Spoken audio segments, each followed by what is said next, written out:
time for the next step in the trigger cable and the USB power supply saga. I went out and tried to use the USB power supply for my 705, but it turns out that this barrel connector and this barrel connector are not compatible.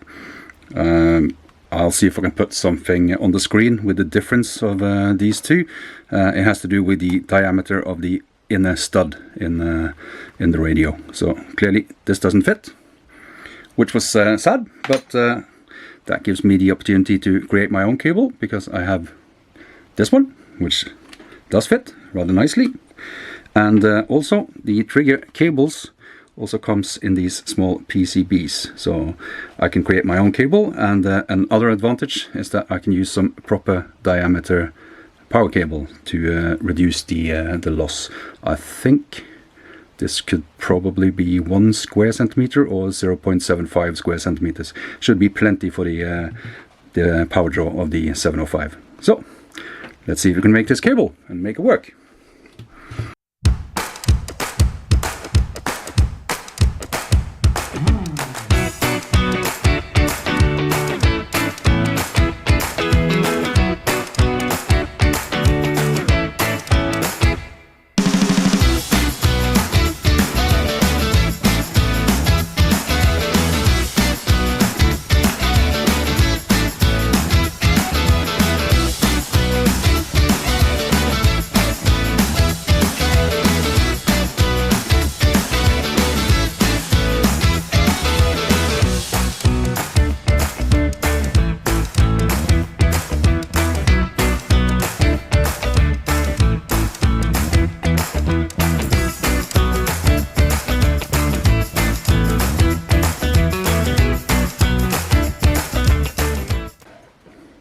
So, with any luck, we've now created our own trigger cable. Let's see if it works.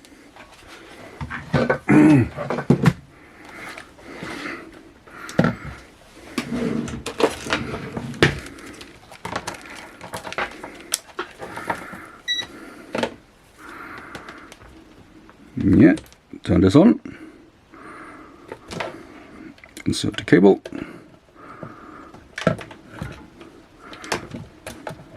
Is that all it takes? Yeah, alright.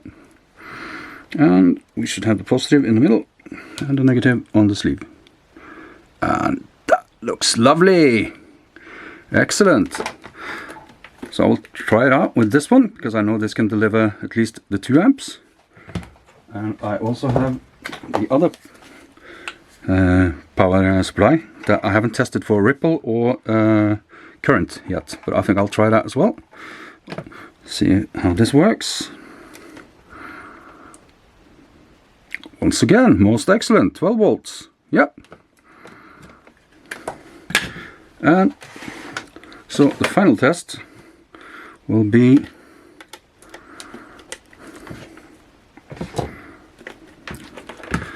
if this is able to power the 705. And it says, I don't know if you can see this, but the charging light is on. If I turn the radio on, it's at 12.2 volts, and it will allow me to put the RF gain up to 100%. So that means it's happy. All that remains now is actually going and testing this in a park. So let's do that.